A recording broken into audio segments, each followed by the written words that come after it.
Assalamualaikum warahmatullahi wabarakatuh. Perkenalkan, saya Jihan Saira Ramadini dengan NIM 210201051 dari Prodi D3 Keperawatan. Hari ini saya akan mempresentasikan tugas keperawatan dasar dengan dosen pembimbing Ibu Nurse Isnaniar Eskep MKep. Nah, materi saya pada kali ini adalah konsep kelebihan kebutuhan cairan atau edema. Sebelum itu, saya akan menjelaskan apa itu pengertian cairan. Cairan adalah volume air, bisa berupa kekurangan atau kelebihan air. Cairan tubuh terdiri dari cairan eksternal dan cairan internal. Volume cairan intrasel tidak dapat diukur secara langsung dengan prinsip difusi karena tidak ada bahan yang hanya terdapat dalam cairan intrasel. Selanjutnya, volume cairan. Jumlah volume cairan tubuh atau total body water kira-kira 60% dari berat badan pria dan 50% dari berat badan wanita. Selain itu, usia juga berpengaruh terhadap total body water, di mana makin tua usia, maka makin sedikit kandungan airnya. Jadi, jumlah volume cairan tubuh ini tergantung pada kandungan lemak badan, usia, dan jenis kelamin. Selanjutnya, konsep kelebihan kebutuhan cairan atau edema. Pengertian edema. Edema merupakan pembengkakan lokal yang dihasilkan oleh cairan dan beberapa sel yang berpindah dari aliran darah ke jaringan interstitial. Edema adalah salah satu tanda adanya inflamasi. Nah, inflamasi sendiri merupakan reaksi pertahanan organisme dan jaringan terhadap kerusakan. Tujuannya adalah memperbaiki kerusakan atau paling tidak membatasinya, serta menghilangkan penyebab kerusakan, seperti bakteri atau benda asing. Kita masuk pada jenis-jenis edema di dalam tubuh. Yang pertama ada edema perifer. Pembengkakan yang satu ini biasanya terjadi di pergelangan kaki, tangan, dan lengan.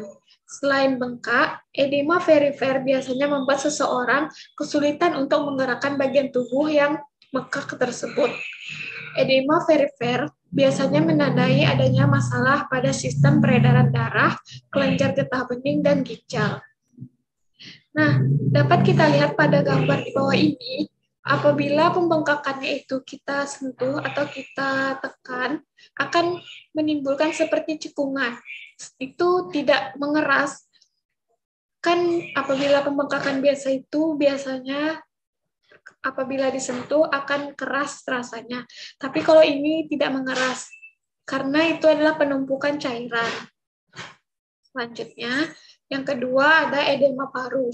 Edema paru adalah kondisi saat paru-paru mengalami kelebihan cairan, sehingga Anda menjadi sulit bernafas.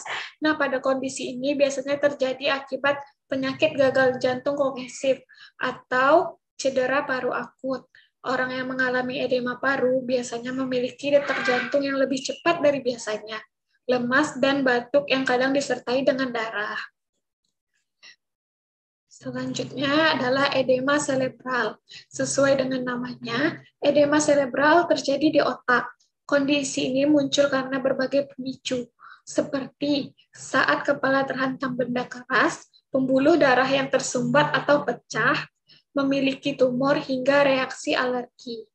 Nah, edema cerebral tersebut termasuk kondisi yang mengancam nyawa.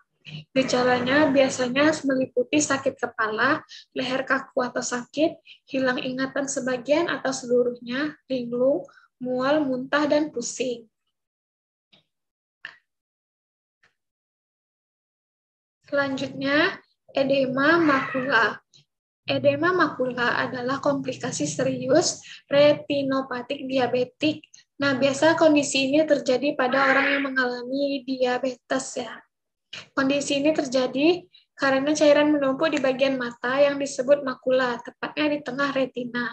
Hal ini terjadi saat pembuluh darah yang rusak di retina mengeluarkan cairan ke makula. Akibatnya pembengkakan pun tidak dapat dihindari.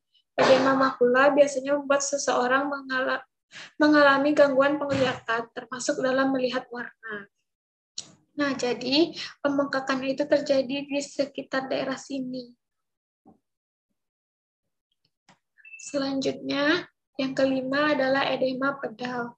Edema pedal terjadi saat cairan berkumpul di kaki bagian atas dan bawah.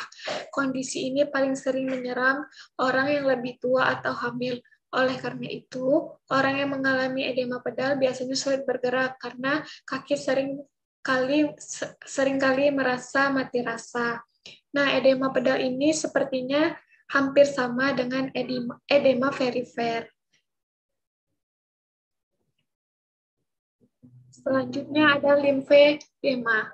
Limfedema adalah pembengkakan di lengan dan kaki yang disebabkan oleh kerusakan pada kelenjar getah bening.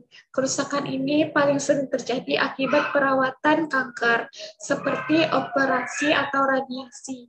Bahkan kanker itu sendiri juga bisa menghambat kelenjar getah bening dan menyebabkan penumpukan cairan. Nah, ini adalah contoh gambar pada pembengkakan pada lengan, dan ini contoh gambar pembengkakan pada kaki. Nah, selanjutnya kita masuk pada beragam faktor yang menjadi penyebab-penyebab edema. Pada kasus yang ringan, edema sering terjadi akibat terlalu lama duduk atau berdiri. Cedera ringan, terlalu banyak mengkonsumsi garam, gejala sindrom premenstruasi, dan kehamilan. Namun, selain berbagai penyebab tersebut, edema juga bisa menjadi pertanda adanya kondisi medis yang lebih serius. Beberapa penyakit dan kondisi yang dapat menyebabkan edema meliputi gagal jantung kongesif, penyakit liver atau hati, misalnya sirosis, infeksi, reaksi alergi yang parah, penyumbatan pembuluh darah, penyakit ginjal, gangguan pada aliran cairan getah bening atau sistem limfatik, kekurangan protein, atau malnutrisi energi protein. Edema dapat pula terjadi akibat efek samping dari obat-obatan dalam jangka panjang, seperti obat tekanan darah tinggi, obat antiinflamasi non-steroid, obat kortikosteroid, obat estrogen, dan obat diabetes. Selanjutnya, cara penanganan edema itu sendiri antara lain, yang pertama, kita harus membatasi asupan cairan. Yang kedua, pemberian obat-obatan atau ya seperti obat diuretik, tentunya dengan resep dokter dan diawasi oleh dokter sendiri ya. Yang ketiga, pemberian albumin dan juga diawasi dengan dokter ya. Yang keempat, konsumsi makanan sehat dan membatasi asupan garam. Yang kelima, menghindari rokok dan minuman beralkohol. Keenam, melakukan olahraga ringan secara rutin. Ketujuh, memberikan kompres dingin pada bagian tubuh yang bengkak. Dan terakhir, menggunakan stocking khusus untuk mencegah pembengkakan bertambah parah. Nah, hanya itu yang dapat saya sampaikan pada presentasi kali ini. Apabila ada kekurangan atau kesalahan materi, saya mohon maaf. Terima kasih kepada Ibu dosen pembimbing yang telah memberikan saya waktu. Saya tutup. Wabillahi taufiq wal hidayah. Wassalamualaikum warahmatullahi wabarakatuh.